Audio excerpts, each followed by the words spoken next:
WHGE 95.3 FM. The Open Eye coming up.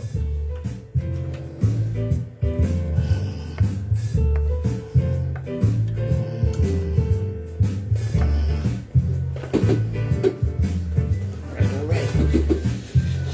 Let's get them started.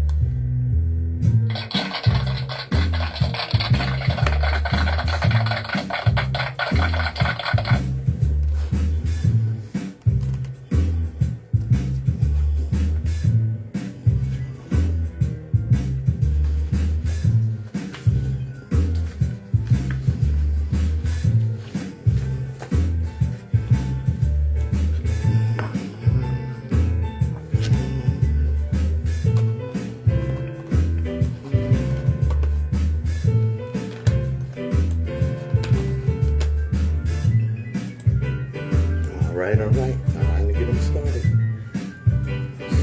All ready? Yep.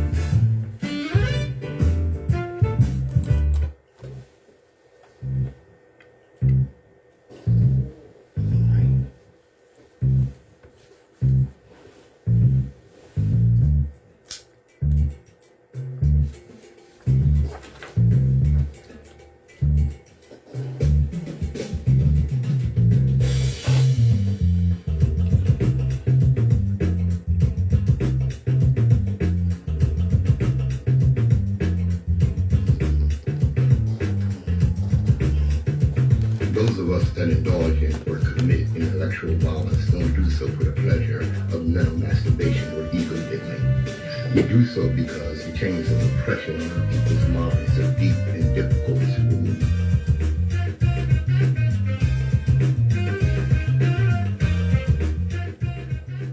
Good morning, my children of the sun. Welcome to the Open Eye on WHGE 95.3 FM. I'm your host and third eye optometrist, Patrice Gibbs, ready to get them started.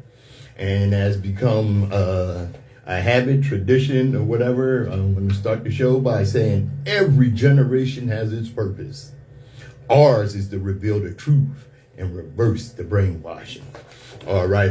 Let's get right to our disclaimer, and I'll be right back with a PSA.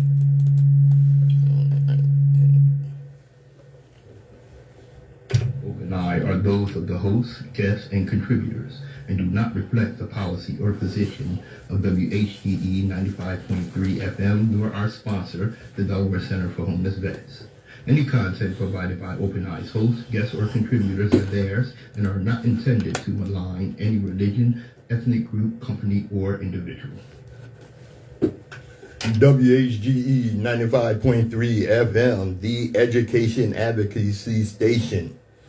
This is your Open Eye host, Patrice Gibbs, with a PSA. Delaware Center for Homeless Vets.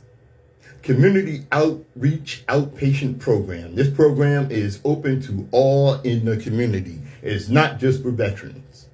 We help our outpatients create a healthier lifestyle. Housing assistance is available. Substance abuse and addiction recovery. We have one-on-one sessions to address each outpatient's needs, counseling throughout the recovery journey. All right. Technical difficulty there. Located at 300 East 8th Street. That's Delaware Center for Homeless Vets Outreach Outpatient Program. Look, don't hesitate to reach out and get some help. All right. Okay, let's get them moving here. Wait a minute. Let me get this right. Okay. Yeah. Okay. All right. We're going to start off with some history, as we often do. Okay, and I want to tell you about something you may not know about, especially considering the way our education is going. The Stono Rebellion of 1739. On Sunday, September 9, 1739, the British colony of South Carolina was shaken by a slave uprising that culminated with the death of 60 people. It was led by an Angolian named Jemmy. A band of 20 slaves organized a rebellion on the banks of the Stono River. After breaking into Hutchinson's store, the band, now armed with guns, called for their liberty. As they marched, overseers were killed and reluctant slaves were forced to join the company. The band reached the Edisto River, where white colonists descended upon them, killing most of the rebels. The survivors were sold off to the West Indies. The immediate factors that sparked the uprising remain in doubt. It's something, I pulled this from an article after listening to a report on this. The immediate factors that sparked the uprising remain in doubt. Are you kidding me?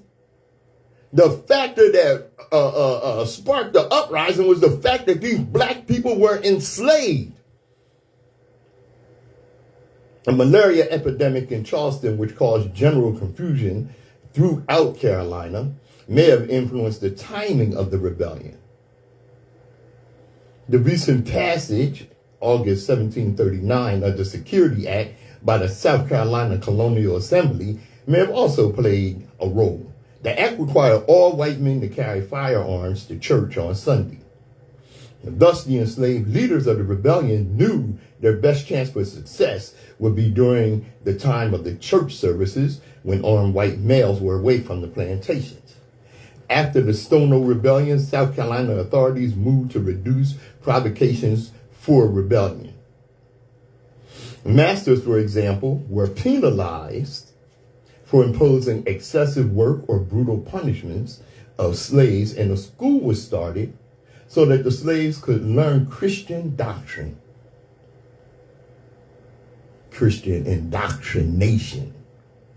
In a colony that already had more blacks than whites, the assembly also imposed a prohibited duty on the importation of new slaves from Africa and the West Indies. Authorities also tightened control over the enslaved. The assembly enacted a new law requiring a ratio of 1 white for every 10 blacks on any plantation, and passed the Negro Act of 1740, which prohibited enslaved people from growing their own food, assembling in groups, earning money rather than their owners, and learning to read. Okay, one of the reasons I brought this up, the Stoner Rebellion had a major effect on the transatlantic slave trade. As you heard me say, one of the effects that it had was the importation of slaves. Okay, and I think it was around the early 1800s that the American colonies, by then the 13 colonies was America by then, they banned the importation of slaves from Africa, and they concentrated more on breeding farms to breed slaves, which was horrific within itself. WHGE 95.3 FM, the Open Eye.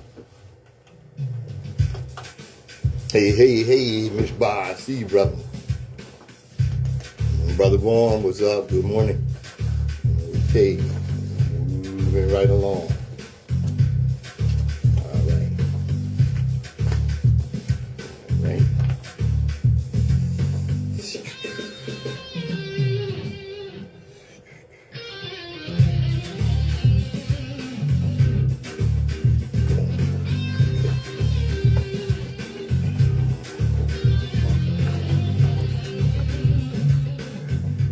WHGE 95.3 FM, the Open Eye. Patrice Gibbs right here. Ring the bell, school's in. Yes, indeed. All right. You're going to learn something today. Next thing I'm going to talk about here is the misdirection of a black woman's image. Dig it. When Lauryn Hill single-handedly elevated the image of the black woman to an all-time high, the mind motors within the American culture knew they had to do something fast. They found the perfect solution in a rising young star from Houston, Texas, named Beyonce Knowles. Lauryn had black girls around the world realizing they didn't have to fit into any Hollywood Madison Avenue pre-scripted image, nor did they have to sell themselves as an overtly sexualized Jezebel in order to gain attention and appreciation. Lauryn gave women class, talent, wisdom, and intelligence. Meanwhile, Beyonce teaches our girls how to use their bodies, sex, and sensuality to gain false power. She gave us legs, boobs, and a whole lot of booty lusciousness. Yeah. Now we have far too many Beyoncés and not enough women aspiring to be like Lauryn Hill. Check them. You know, I can't stress the importance of music on our society, especially considering the contribution and the impact that black people have on American music and by extension, world music. You know, quote from Stevie Wonder, from Sir Duke. Music is a world within itself, with a language we all understand, with an opportunity for all to sing, dance, and clap their hands. That's Stevie, y'all. Why music? Music is a science. Music is mathematical. Music is a foreign language. Music is history. Music is physical education. Music develops insight and demands research. Music is all these things, but most of all, music is art. That's why we teach music, not because we expect you to major in music, not because we expect you to play or sing all your life, but so you will be human, so you will recognize beauty, so you will be closer to an infinite beyond this world. So you will have something to cling to. So you will have more love, more compassion, more gentleness, more good. In short, more life. That's how important music is. All right. Speaking of which, let's have a look at WHGE 95.3 FM, the Open Eye. Hey. Wagwan. Indeed. Yeah. All right.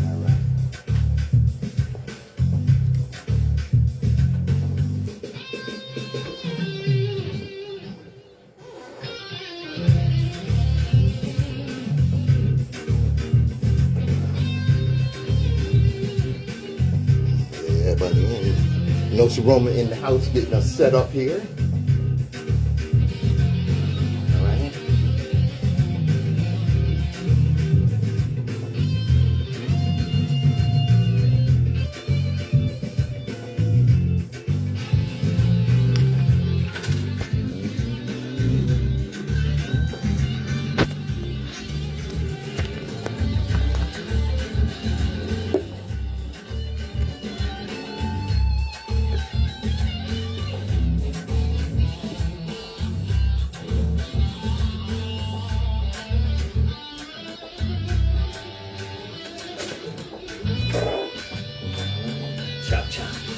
How you doing, bro?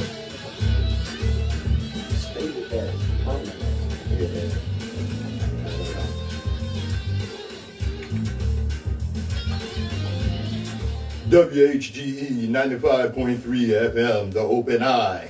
Joined on the air by my partner in consciousness, Nsoromma, How you going, brother? Wagwan.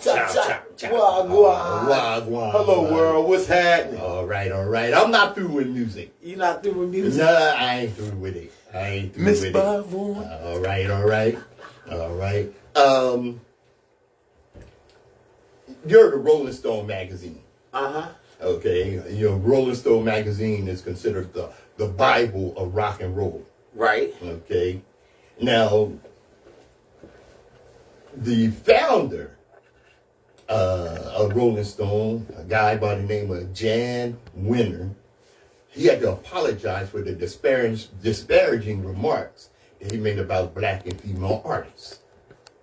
Okay, he wrote a book, the co-founder of Rolling Stone, and he's also the co-founder of the Rock and Roll Hall of Fame. Right. Okay, he had to apologize for remarks he made disparaging black and female artists as less intellectually articulate than their white counterparts. Okay. Let me say that again. He had apologized for the disparaging remarks that he made specifically of black artists as less intellectually articulate than their white counterparts. What he's basically saying is they don't have the intellectual wherewithal to speak on the subject of rock and roll or even music, according to him. Wow. Okay, racist old and guys. we was the ones that created it. Exactly. All the music has been stolen from Africa. Yeah. And I mean, Africans. I don't get it, man. Now, in his book, What? okay, and check this out. What? The name of his book is called The Masters. And here are the interviews that he included in the book.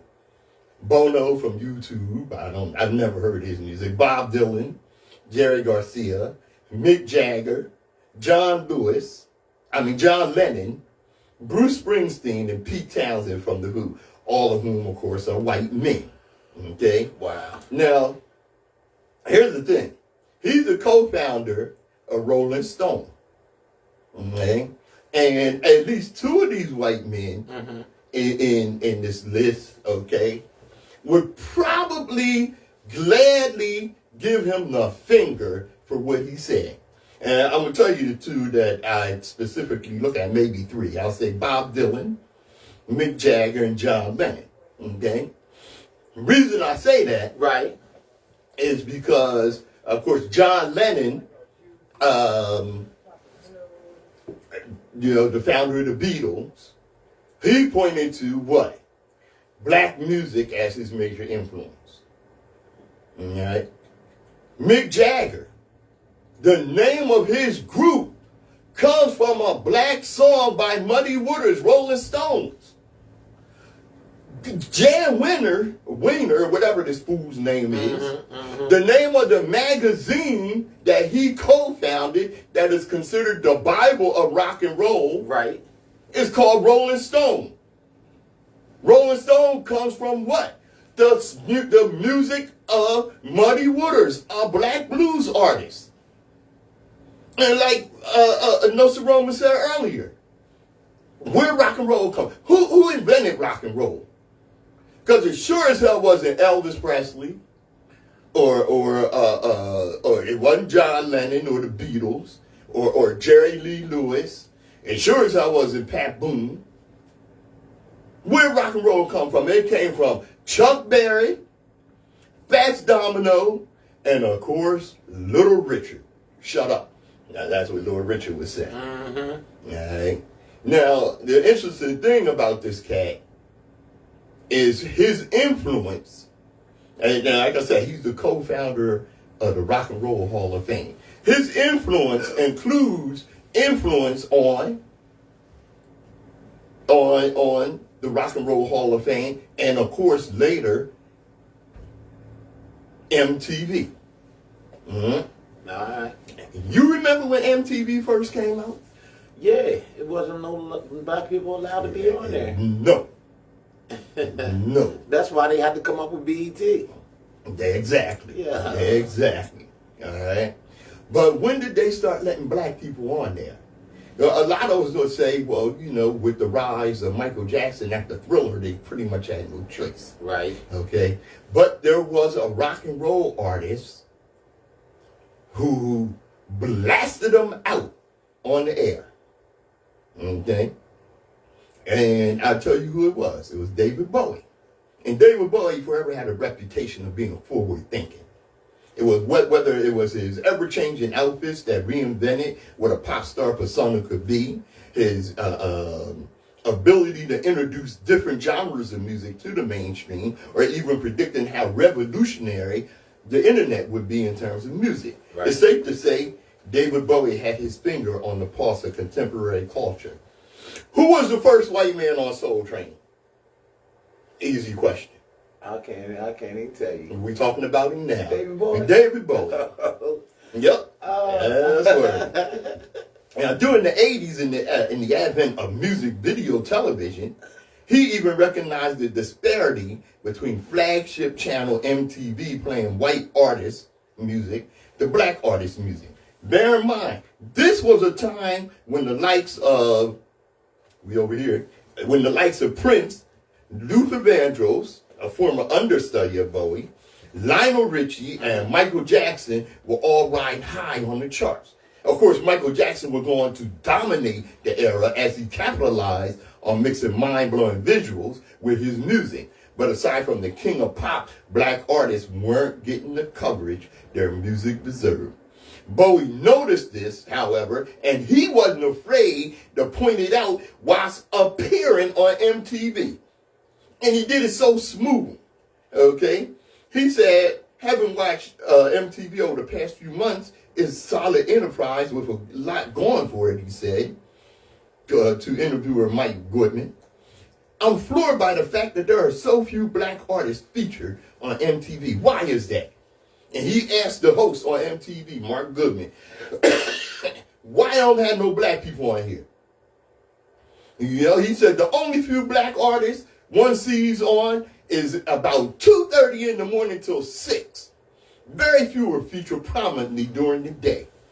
Now, of course, Goodman was feeling awkward about, his employers being ridiculed by one of the world's greatest musicians, then quickly and probably foolishly responds by blaming the different geographical tastes within the country.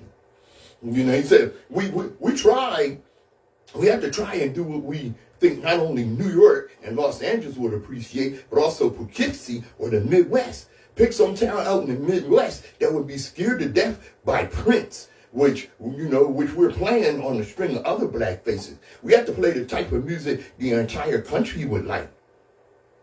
Well, boy, what a crock of BS. Exactly. A crock of BS. And Bully bust him out for that too. Because Bully told him, and he smirked and he said, that's the best answer. Yeah. He said, wait a minute.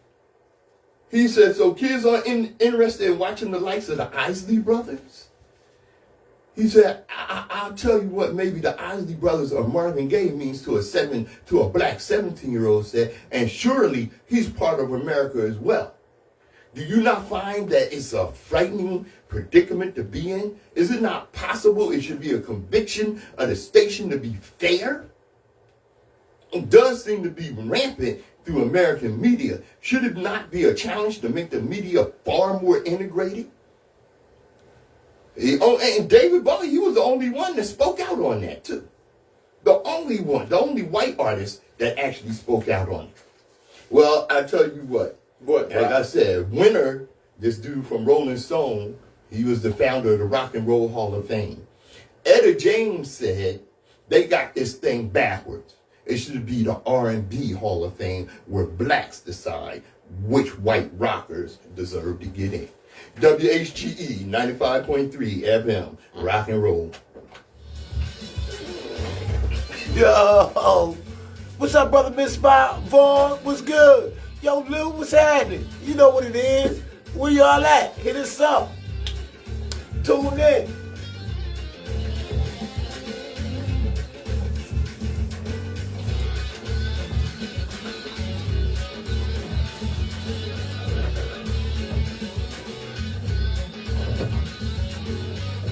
WHGE 95.3, the open eye. I'm Patrice Gibbs. Nsoromma in the building. All right, all right. What I want to talk to you about right now, I want you to hear out of the thousands of reasons, just a few of the reasons that black people were lynched. Lynched? Lynched. You mean hung? Hung. Oh, yeah. Yeah. Just a few of the reasons. All right.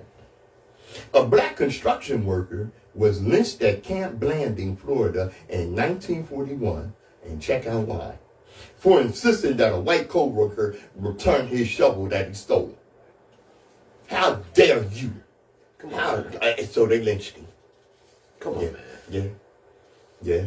Jesse Thornton was lynched in Duverne, Alabama in 1940 for addressing a white police officer without the title Mr. He didn't say Mr. to that white man, so they hung him. They murdered him for that. Wow. Yeah. I got a couple more. Don't think they were gender biased in their lynchings, because Elizabeth Lawrence was lynched in Birmingham, Alabama in 1933 for reprimanding white children for throwing rocks at her. So these nasty little white bastards, throwing rocks at this woman, and she said, "Hey, don't do that. Cut that out. Leave me alone." How dare her? They lynched her. Yo, man, that's crazy. Yeah. Oh, I got a couple more. Henry Patterson was lynched in LaBelle, Florida in 1926 for asking a white woman for a drink of water. How dare you come up and ask a white woman for a drink of water? Hello, ma'am. Would you mind if you give me a drink of water? Do you have a drink of water? What? Lynch that N-word. Yes. Yo. Yes. I get, yo, you trying to ruffle my feathers this Yes, morning? indeed. Huh? Damn right. Oh, Our feathers need to be ruffled. You know why? Because that attitude is going nowhere. It's still here. It's still here. And that's crazy. Remember the young brother that was looking for his sisters, his mom, sending to pick them up, and went to the wrong house. And went to the wrong house. Knocked on the door. And the white man did what? Killed him. Shot him. Now, he didn't kill him, but he shot him 3 times. So he was trying. He was trying. He was damn sure trying. All right? So this young man bleeding, this happened last year. Or was it this summer? At any rate, it was very, close. very recent. Yeah. Okay? This young man bleeding from the chest and the head because the mayonnaise mobster shot him in the head. Okay? Fortunately, didn't kill him. He went and knocked on a couple of other doors, and they slammed the door in his face. This is in 2023 that they did that. They slammed the door in his face. All right? One person told him, go lay down on the ground and I'll call the cops or the paramedics or something. The boy's bleeding profusely. And he said, I can't do anything to stop the bleeding, but, go lay down on the ground and we'll see. Unfortunately, the paramedics did come and save his life. Moving right along. Oliver Moore was lynched in Edgecombe County, North Carolina in 1930 for frightening a white girl. You mean to tell me she turned the corner and got startled? Oh! Yeah. Yeah. Yo, listen, man. Yeah. Yo, when the world realized that if we as blacks respond to their BS, it'd be pandemonium out this mug. Big time. They better wake up, man, before it gets too serious for them, and then it already should be no comeback. But it really would be no comeback.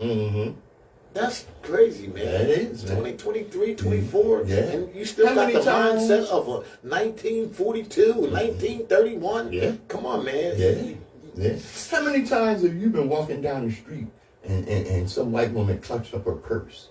Or you walk by somebody's car and they lock the door? Or, I remember I'm walking down the street and this lady was between me and where I was going, where I needed to turn into the building. Right. And I turned into the building and she screamed. Okay? If that had been 1930, they would have lynched me. Right. Yeah, if a cop had been out there, he'd have ran over there and knocked me in my head. Come on, man. That's crazy, man. Ernest Green and Charlie Lang, both 14, were lynched in Shubuta, Mississippi in 1942 after a white girl said they were threatening. She felt threatened by them. So they lynched them. Then, 14 years old. Kids. Frank Dye was lynched in DeWitt, Arkansas in 1916 for annoying a white woman. America made this legal, though. Oh, yeah. That's what killed me, and we still follow behind this America that was hanging us and killing us and raping our kids, and we back America. America's wonderful. Yeah, right, man. Listen to the laws that they put in effect for the black people, man. Yeah. The black code. Yeah, all of these things that they did, the government did. Not so if the government doing it, the people feel very comfortable doing it. That's because the government said, yo, y'all can do that, man. You don't go kill some of them. Come on, man. Yeah. The government is the problem. One more. John Stoner was lynched in Dawson, Louisiana in 1909 for suing the white man who killed his cow. This white man came over to his farm, shot his cow. Wow. Planned on barbecuing it. What? Yeah. Yeah, and so he sued him, and they drug him out of court in the town square, and lynched him right on check. Lynched him. You know, you have to wonder what kind of people we dealing with. If you could get lynched for seeking redress for the injustice that was forced on you. Wow. Okay. Which is why even now, when we as black people have a problem that is a legal issue, we are very apprehensive about calling the cops. You gotta be your own cops these days. That's why I tell you to arm up. You don't like it, but that's what it is. No, I'm not against arming up. No, that's crazy. Definitely self-defense. Defend yourself. It takes seconds for you to die, and at least 10 minutes for your rescue, the police, whoever may come when you call the 911. By that time, them precious breaths that you hanging from that tree is gone. It's gone. That's crazy, man. Yeah. That's crazy. Yes, it is. Yes, it is. WHGE 95.3 FM, the Open Eye. Hope you're learning something here Trying today. to ruffle my feathers. Yeah, hey, I'm trying. I'm trying. Yo, man. Sir. You know, I made a post earlier this week where we went from, in our education, we went from no kids left behind. I seen that post. To F them kids. That's word. That's where we at. F them kids. Ooh. I heard a teacher in Norman, Oklahoma lost her job for sharing a QR code for Brooklyn Public Library's books on banned program that provides teens all over America access to banned books. She was fired. How in 2023 you trying to ban some books? You have the right to knowledge, you have the right to understanding, you have the right to wisdom. All of that is a God-given right. Yeah. Not in America, bro. And I'm going to tell you why, and I'm going to tell you who's responsible for that crap. We all heard John D. Rockefeller, one of the worst fools to across the American stage, a billionaire. Pretty much an awful person, okay? Well, your public school system is a complete joke, and it was intended that way. Right. It's designed to make robots. That's what it is. In our dream to have limitless resources and the people yield themselves with perfect docility, in our molding hand, the present education conventions fade from our minds, and unhampered by tradition, we work our own goodwill upon a grateful, responsive, rural folk. We shall not try to make these people or any of their children into philosophers or men of learning or of science. We are not to raise up among them authors, orators, poets, or men of letters. We shall not search for embryo great artists, painters, musicians, nor will we cherish even the humbler ambition to raise up from among them lawyers, doctors, preachers, statesmen, of whom we have an ample supply. Okay, what he's saying here, all right, and this is from Rockefeller's assistant. Okay. All right, what he's basically saying here is our intention is to create slaves. Okay, and this was a guy named Reverend Frederick T. Gates. He's the business advisor to John D. Rockefeller. Rockefeller said, I don't want a nation of thinkers. That's basically what Nsoromma just said. I want a nation of workers. We don't want you thinking. You know, it makes me think of El Cabong or Quick Draw McGraw. You remember Quick? Yeah, he used to tell his little buddy, I'll do the thinking around here. I'll do the thinking around here. And then Kabongi. Yeah. And then Kabongi. You know? And what Rockefeller did was he created the General Education Board and he financed it. Okay? And what this board did was all across the country, okay, in communities all across the country, they created school boards, which of course were dominated by racist white people. And these school boards were state controlled instead of federal control. Okay, you know what happens when you get state rights in it, because it was state rights that put us in slavery, and then later into Jim Crow. All right, what you had was school boards that were, how can I say, deciding what the educational curriculum would be. Right. Which is now. You have these groups called Mothers of Liberty that are dominating school boards. Let me tell you something. If you are in your community and you want to make a change in the education, you have to get on the school board. You have to get elected to the school board. And this is the first stepping stone in a political career. Is getting on the school board, because those that dominate the school board dominate the education, and those that dominate the education dominate the indoctrination of our children's minds. Wow. And this is what we need to, you know, get hip to. All right. This Frederick T. Gates, he said, we view with alarm the activity of the Carnegie. No, this was the guy that was against him. I'm sorry.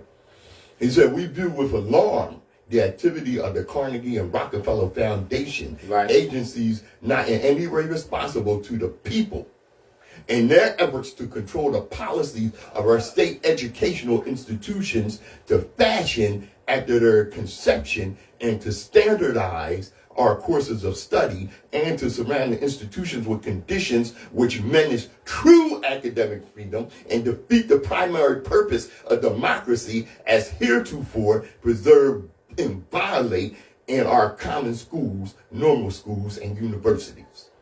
Wow. Okay?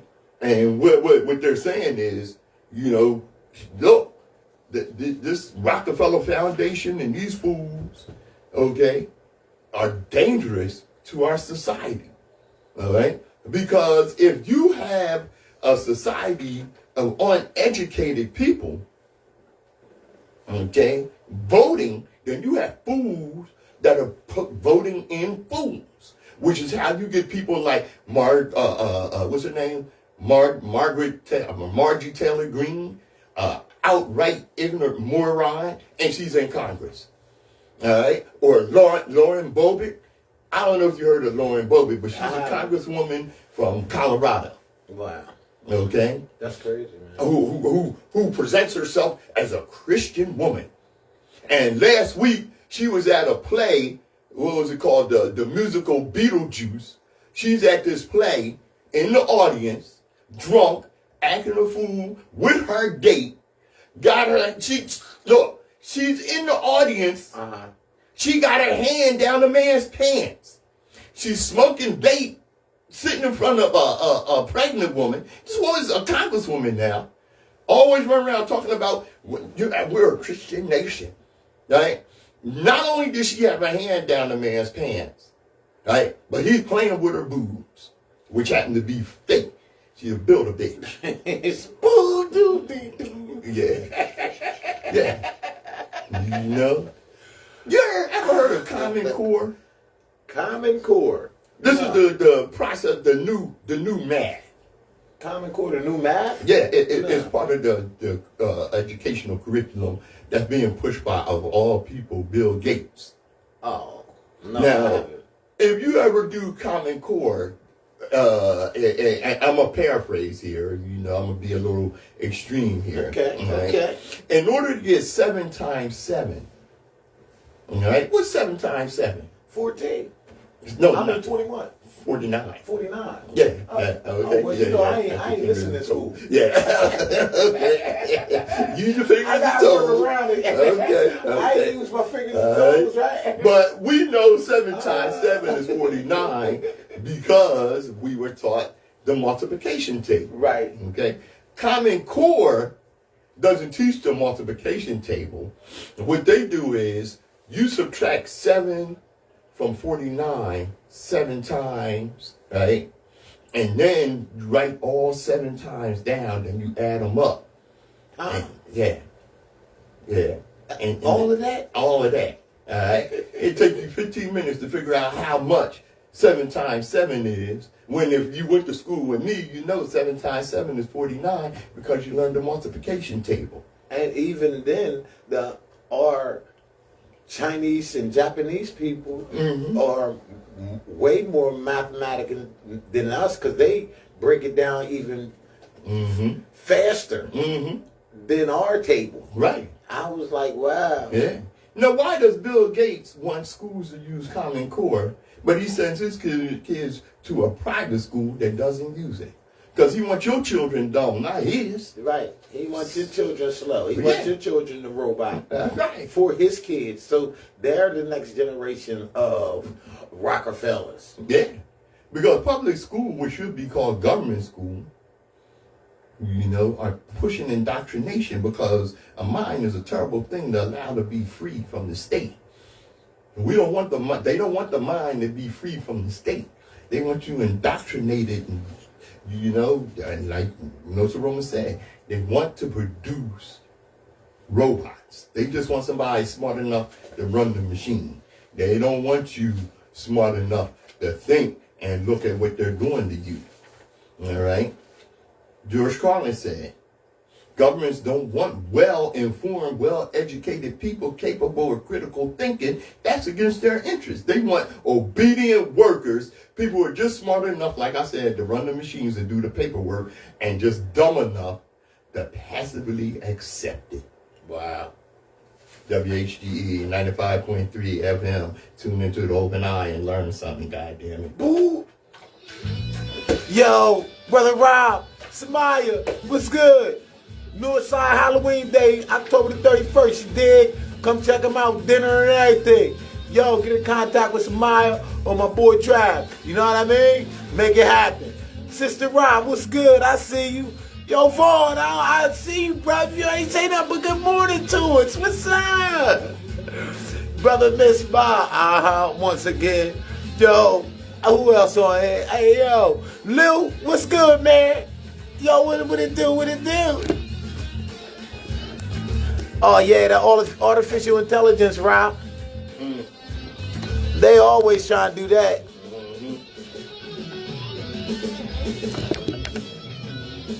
Straight there?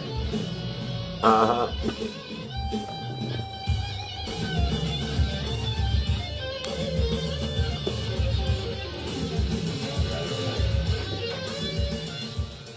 Your third eye optometrist, Patrice Gibbs, with my partner in consciousness, Intellectual surgeon. Nsoromma. Yeah. All right, brother. You know, black people are taught white supremacy both consciously and subliminally through white culture.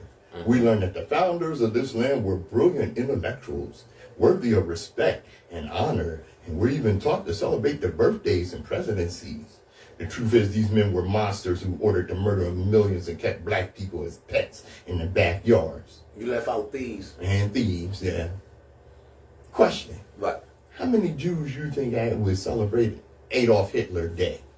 None. Not a damn one. Boop. But hey, welcome to America, where military expenditures dwarf the rest of the world, but 1 in 5 U.S. children go hungry every night. Well, welcome to America. But America paid everybody else that they supposedly treated wrong, disrespected, and murdered, except us as blacks. That's right. You know, and it's something as a kid I distinctly remember being told by adults how awful it was that kids in the Soviet Union couldn't learn real history. They could only learn state-sanctioned propaganda. That sound familiar? Because that's the exact same people who are now advocating for the banning of books and history in the U.S. And putting LGBTQLX in there, so your 5-year-old being taught if he a boy or a girl. Yeah. What kind of? And this is America. Yeah. Yeah. They went so far all the way to, okay, forget the racism. We don't want you to know if you're a man or a woman. Ain't that a black? If you don't know you're a man or a woman, you just done. Right. What's going on with? I don't understand that. That's crazy. Yeah, the thing is, like I said, they want us enslaved. This is a quote from Elizabeth Warren. So I'm not a big fan of, but she hit the nail on the head. A broken clock is right twice a day. Well, about 30 years ago, she said, our country moved in a different direction. New leadership attacked wages, they attacked pensions, they attacked health care, they attacked unions, and now we find ourselves in a very different world from the one our parents and grandparents built. We're now in a world in which the rich skim more off the top in taxes and special deals, and they leave less and less for our schools, our roads and bridges, for medical and scientific research, and less to build for the future. Wow. Yeah. We sold ourselves to capitalists because they systematically restrict us from land. They hold basic human needs hostage for profit.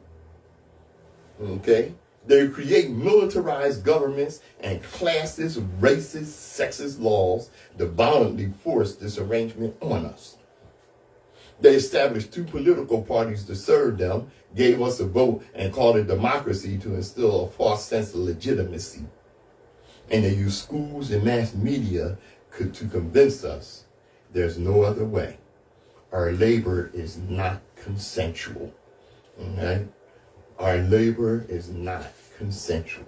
Look, in 1999, you could buy a really nice house for $105,000. That's only 24 years ago. It's in our lifetime. Today, that same house is $490,000. In 1999, a teacher's salary was $65,000 a year. Here we are 24 years later, and that's only going up a few dollars. A teacher's salary is about $70,000 a year. Wow. And you look at a teacher, someone that we've entrusted with the education of our children. They're underpaid, overworked, okay? They're put in a position where most of the time they're afraid that if they teach the wrong thing, they're going to lose their job. You're fired. You're fired, okay? If you teach that white Christianity and white nationalism is evil, which it is, that white identity extremists are terrorists, which they are. If you teach about the KKK, okay, you got these fools that are controlling the school board that says that you got to tell both sides of the story. Both sides of the story. What's the other side of the story of the KKK? They take off their KKK uniforms and they sit on the police force. They sit on the judge's bench. Prosecutors. Teachers, the stenographers, writing it down. I mean, it's getting worse because, of course, the police. And let me tell you something about the medical industry. Wow. Doctors are to black women where police are the black men. Yeah. Dangerous. And please, don't put yourself on the donor list. No. Because if you're making it and you'll be okay, they will do the dirt to you to get that body part. That's what they'll do. So you gotta understand that. So the donor thing, I don't recommend the donor thing. No. Because they especially blacks. That's what. Because because I think that a lot of times this is motivation when you get pulled over for a minor traffic ticket, right, and then present your driver's license, and the cop runs your driver's license, and he looks at it and it's got that donor thing on it. Right. Next thing he come back talking about get out the car. Get out the car. Get on the ground. Pow, pow. Yep. For it. Yep. And it's that fast. It wasn't no argument, and you ain't able to put up a fight or anything. Because you got O plus blood. Yeah. O type blood. Mm-hmm. You know, that's crazy. You got man. 2 healthy kidneys. How? And they want both of them. Yo, that's crazy. Yeah, that's right. WHGE 95.3 FM, the open eye. Y'all. Yo. Hey, yo. Leslie. Yo, Chuck. Tarver, what's up? Brother Chuck in the house. Brother Chuck in the crib. Hey, yo, Nate, what's good? Yaga. Rochelle, I know we gotta help our teachers, help our kids, help our mom, help our dads, help everybody in the black community. We gotta do that. We gotta be with each other, man. Yo, for real, it's crazy. If we don't get it together soon, it's gonna be a showdown for the throwdown. Yeah. It really is. Killing our young people for organs. WHGE 95.3 FM, the open eye. Okay.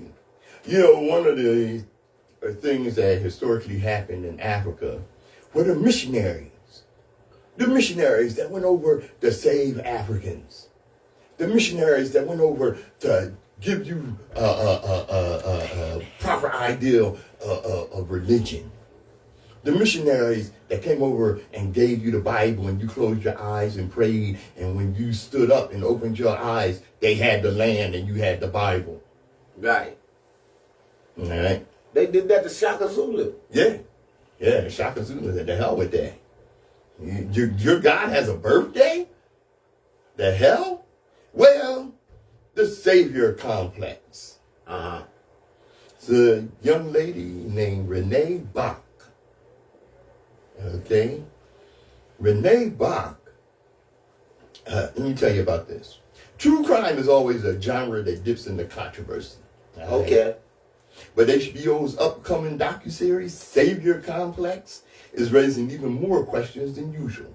The documentary traces the story of Renee Bach, an American evangelical missionary and a nonprofit she ran that has been accused of providing unlicensed and allegedly deadly medical care to Ugandan children. Let me tell you what this hussy did. Okay? White, black. White. Okay. Okay, she's an American evangelical missionary. Evangelical? Yeah, she's a missionary. Okay? She was a homeschooled missionary who had arrived in Uganda at the age of 19 and started an NGO with money raised through her church in Bedford, Virginia. Okay. Okay. And NPR reported that Bach had first begun missionary work as a teenager, taking a mission trip to Jinja, a Ugandan city that had become a popular American evangelical charity. Okay. She had reportedly, by 19, felt a desire to return to Uganda and set up a charity. Okay, we over here, bro. That's exactly what she did. In 2009, Bach founded Serving His Children, a charity ostensibly dedicated to provide nutrition for malnourished children and families in the impoverished regions surrounding Jinja in Uganda. And what this hussy did was she presented herself as a doctor running around with a white coat on. When she is only a Bible speaker. Yeah, a Bible thumping fool. Went over there and supposedly saving people. No training. Is she arrested? That's my problem. I want to know what's wrong with Uganda and why y'all didn't arrest her and let her leave the country. And now you're only suing her for the over 100 children whose deaths she is responsible for. Hang her. Bigger than big. And now HBO is under fire because they fixed up this damn documentary to allow her to tell her side of the story. She's a goddamn murderer. Right. She's a murderer of hundreds. Of hundreds of children. Right. So how you having an opportunity? You don't give black people justice. Mm-hmm. But, we demand justice for her. Oh, really? Come on, man. Mm-hmm. Aren't you tired of seeing this? She's unlicensed. Provide medical care to Uganda children with no training, no experience, 19 years old, didn't know. Look, I want to tell you something. What? And I considered myself at 19 to be pretty smart, pretty slick. Right. Okay? But I wasn't. I was 19 years old and I still had a hell of a lot to learn. Right. Okay? And at 19, I was exposed to things in the street, things in education and what have you. My parents made sure that there were things that I knew and knew how to handle so that when I walked out of their house when I was 18 years old, I had an idea of how things worked in the world. Right. Because when I was 18, 19, and 20, I met a lot of people who didn't have that advantage. Right. Some of our parents prepared us. That's right. For outside. Mm-hmm. And that's a shame that our black people have to be prepared to go outside. That's right. Prepared for, in case you will get in contact with the police, you see the police, you go the other way if they ain't talking to you. Mm-hmm. I mean, all of these other things that our parents installing into us, the generations after this is not getting that. No, I'm sorry to say, but and this 19-year-old, wow, she left home with white privilege and naivety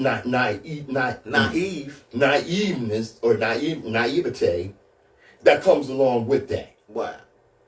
So she walks out of the house with this idea that she's gonna be the savior of the African children because this is what white people do. And what she did was she went over there and murdered over 100 children. Wow. And no license. No license. If you was a black person right now to get killed in the home for all of that, not even having a driver's license. That's right. So you over there messing with people's lives and killing people without a doctor's license. Mm-hmm. Come on, man. Yeah. And I want to know what's wrong with you people in Uganda that y'all let her leave the country without lynching her sorry ass. Boop. WHGE 95.3 FM. Now, wow. Gonna close out here. Get ready to close out here. All right. And one of the things that has been coming up, is I've been seeing it more and more. Let me tell you something, okay? White people don't care if you're a Moor. They don't care if you're a Pretendian. They don't care if you're in the Nation of Islam or if you're a Christian, a Baptist, a Methodist, or a Muslim, whether you're Shiite or Sunni. They see you as black. And that's what they see you as. It all began in Africa. Yes, Africa. There's really no getting around that. It all began in Africa. From some of us, I can hear the objections right now. People will say, but Africa is a white man's name. Actually, we are not really sure where. That's not so. We do know where the name Africa came from. It actually comes from Kenya. Look it up. If you can't find it, check me out. Look it up on my page or give me a call and I'll break it down for you. But there is hypocrisy there because these are the same people who are quick to refer to the indigenous people of the Western Hemisphere as Native Americans, when we surely know that the name America is European in origin. Or you will call yourself the Asiatic black man, but Asia is clearly a European term. Or an indigenous Australian, when Australia is purely a European term. Okay? You seem to want to have it both ways. And let's face it, okay, a lot of us are just taught from cradle to grave to be anti-African, all right? Let me tell you what Morris' brother told me. What? That we were fooled into believing we were Africans. They took us off this land and sailed us around in the Atlantic Ocean and then came back. and said, yeah, we brought you from Africa, now you're in America. As if, go ahead. You telling me that we was already here, they put us on the boat and took us out to sea and then brought us back and said, you from here. And you from That's Africa. what he just said. Yeah. Like, we so stupid, we ain't smart enough to know we ain't home. I mean, some of them probably did that. I don't put it past. Yo, we got some fall for people on our side, man. Yeah. They'll fall for anything if you don't really know what's going on. That's word. Yo, that's crazy. That's word. Stop running from Africa. Don't run from Africa. Run to it. Because I'm telling you. Well, let's close them out, and I'll tell you afterwards. Destiny determines who enters your life, but you decide who stays. Therefore, value those who value you, and don't treat those as a priority. Who treat you as an option. And that's America. WHGE 95.3 FM.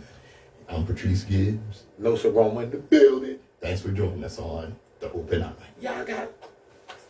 Hey, yo, Pam, what's good? I see you, babe. Brother Miss Bob. Yo, your show reminds me of home economics school. Home economics in school. Yeah, very informative. Continue to educate. Salute. Thank you, bro. Hey, yo, Vaughn. Good morning, bro. You know what I'm saying? I appreciate you. Rochelle, Sister Rochelle. Oh, it's a sister. It's a civil war that's about to go down, killing our youth for their organs. Hey, yo, that's all in the above on their agenda to either get rid of us or use some of the parts they need from us so they can become a better person, but hate black people but got a black liver. You got to think about that. They still trying to do whatever it is they was trying to do in 1931 and all of that. Yeah. Nah. You know, and for those of you that say, oh, why are you trying to start a race war? You are not paying attention. We're already in a race war. Right, we started. What? Come on, man. We trying to actually stop it from being on us, directed to somebody else. Mm-hmm. You know what I'm saying? Hey, we ain't having it at 2025. We standing to be alive. Pat, you got something else to say? Yes, I do. Yes, I do. Like I always tell you, global African supremacy. Because the world was a much better place when the black man ruled. Look, history is circular. Okay? They were only supposed to rule for 500 years. Their time is up. If you don't think so, look at what's going on in Africa. All right? Global African supremacy. Peace. Streaming on platforms, you know what it is.